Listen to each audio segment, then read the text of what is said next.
A pergunta que nós vamos fazer hoje aqui é do Mauro Garcia, e ele pergunta: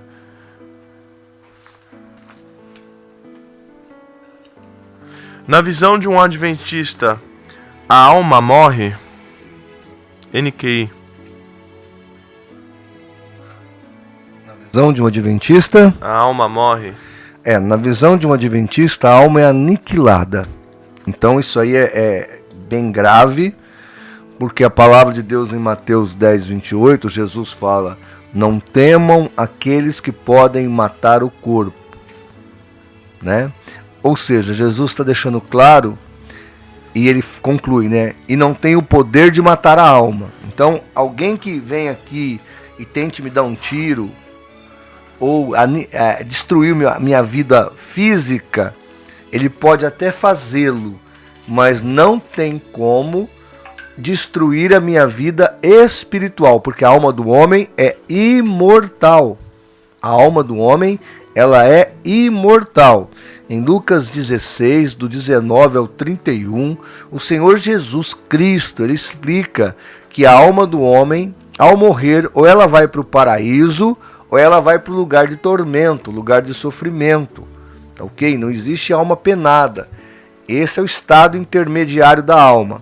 Eu até expliquei outro dia aqui, até fiz uma live sobre o assunto, que esse lugar era esse céu do Velho Testamento foi modificado com a ressurreição de Jesus, porque quando ele desce ao Hades, Atos capítulo 2, ele vai até o paraíso e ali ele leva cativo o cativeiro, Efésios 4:8, e ele coloca esse céu, ou esse paraíso, debaixo do altar de Deus, Apocalipse capítulo 6, versículo 9.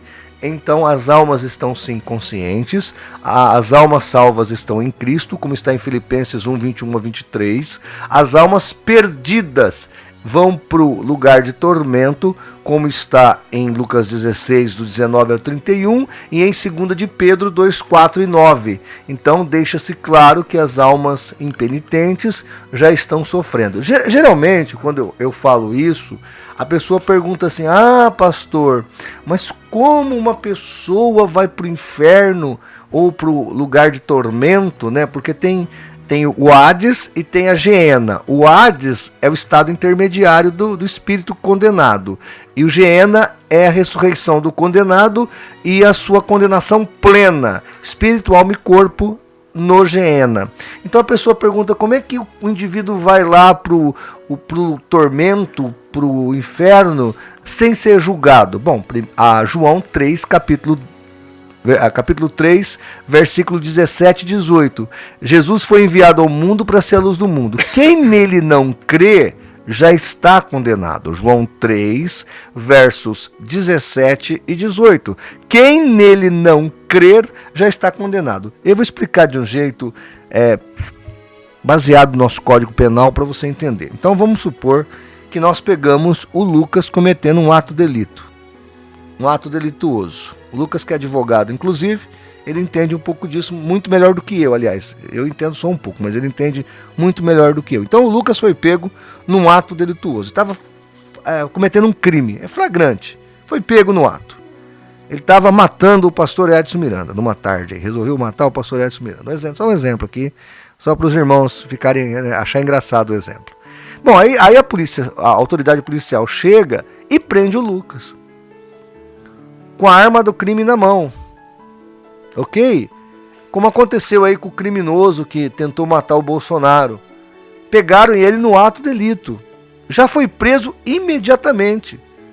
Quando o indivíduo é preso no ato delito, quando ele foi pego em flagrante, não há outro jeito a não ser recolhido pela autoridade policial, que geralmente recolhe no Centro de Detenção Provisória, que é o CDP.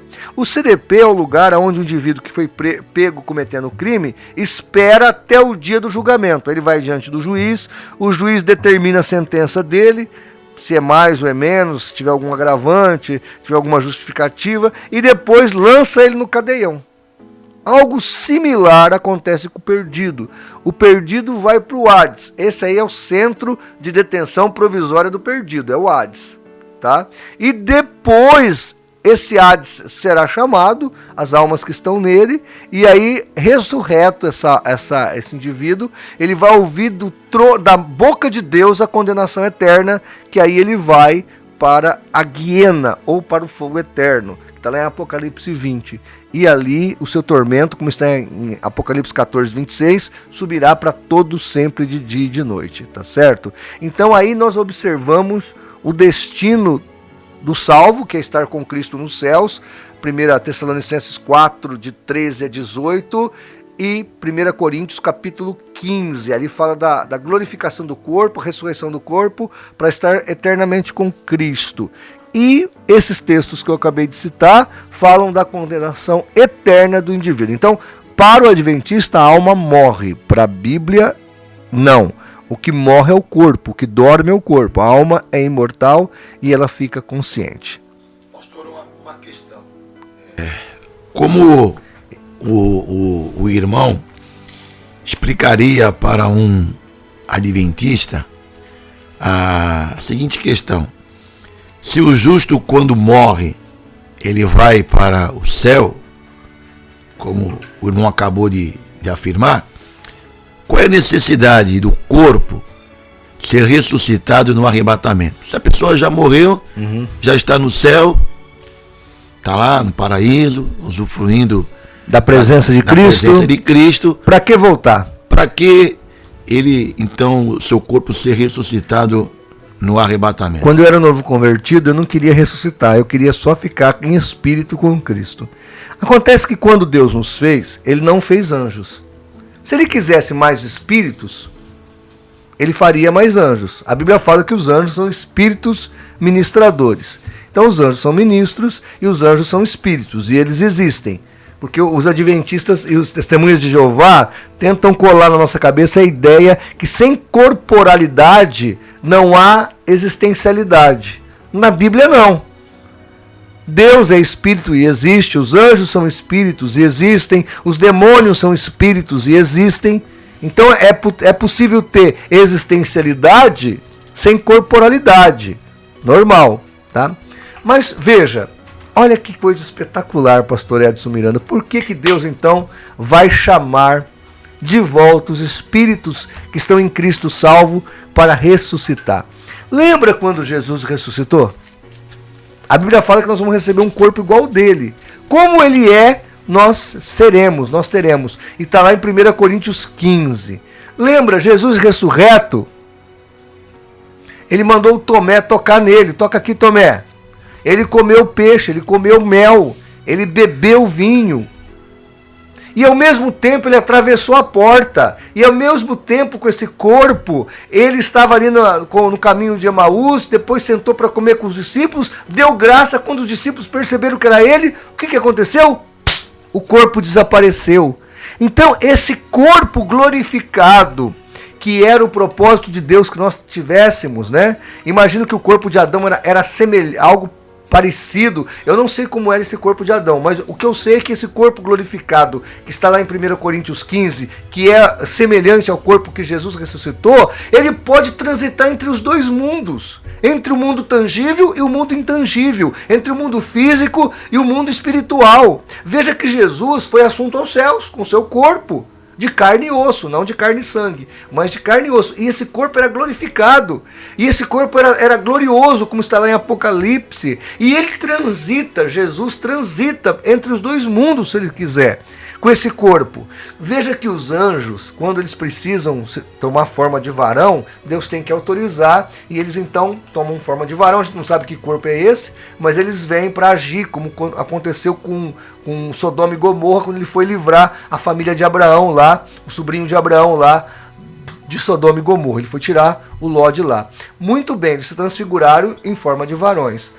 Agora, com esse corpo glorificado que nós teremos no futuro, esse corpo glorificado vai transitar entre os dois mundos. Ele vai transitar entre o mundo espiritual e o mundo tangível, porque lá no final das contas, em Apocalipse, vai dizer que haverá novos céus e nova terra. Como vai ser esse novo céu e nova terra, nós não sabemos, é mistério, a Bíblia não fala. Mas eu sei que haverá o mundo tangível e o mundo intangível. E com esse corpo glorificado, Deus quis assim, nós teremos trânsito entre os dois mundos espirituais. Rapaz, isso é maravilhoso, isso é espetacular. Então por que Deus nos chama?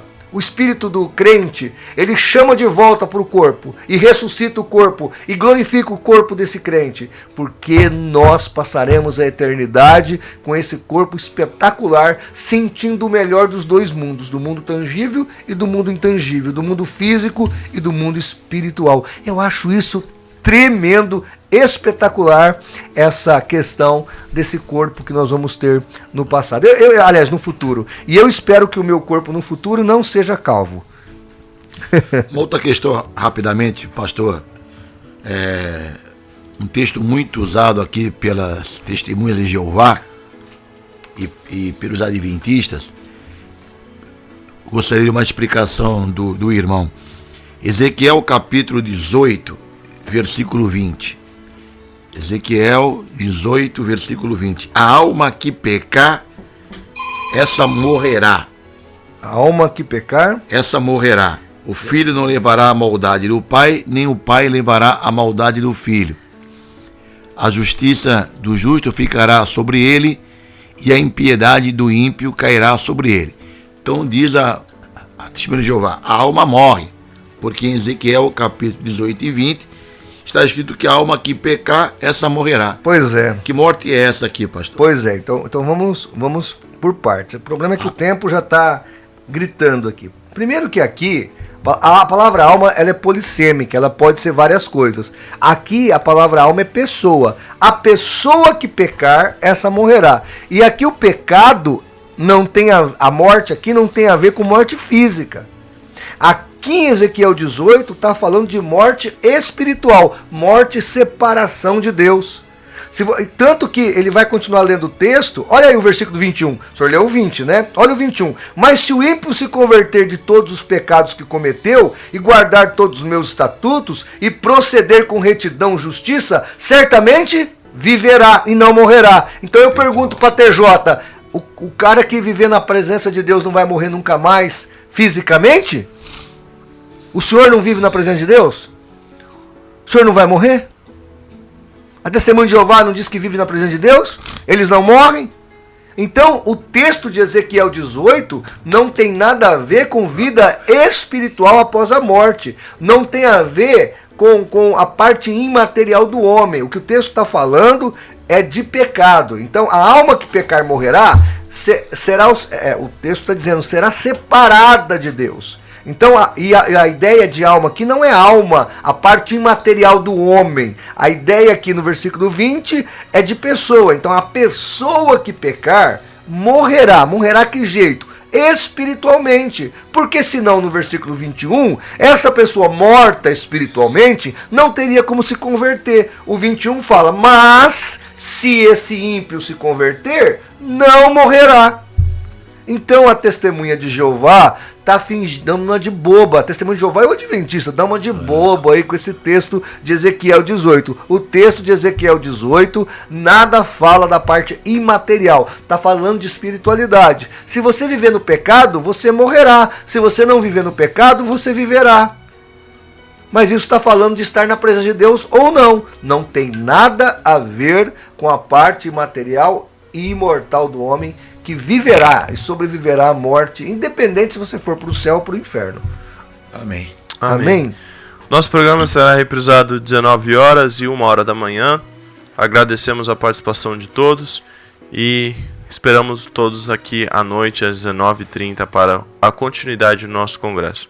Vamos pedir ao pastor João Flávio que faça a oração final em nome de Jesus. Senhor, nosso Deus e nosso Pai, querido Deus de amor e de paz, nós pedimos agora a Tua bênção, ó Deus, sobre os nossos amados ouvintes, que o Senhor abençoe o nosso dia, abençoe o seminário apologético que vai acontecer esta noite, abençoe a vida do Tiago, do pastor Edson Miranda, do irmão Lucas, de todos os ouvintes, de todos os membros da Igreja Evangélica da Paz, ó Deus, daqueles que virão à noite para o seminário, da vida do Paulo que acabou de chegar para o seminário, ó Deus, continue nos abençoando e nos dando um dia de vitória. É isso que nós oramos, em nome de Jesus. Amém.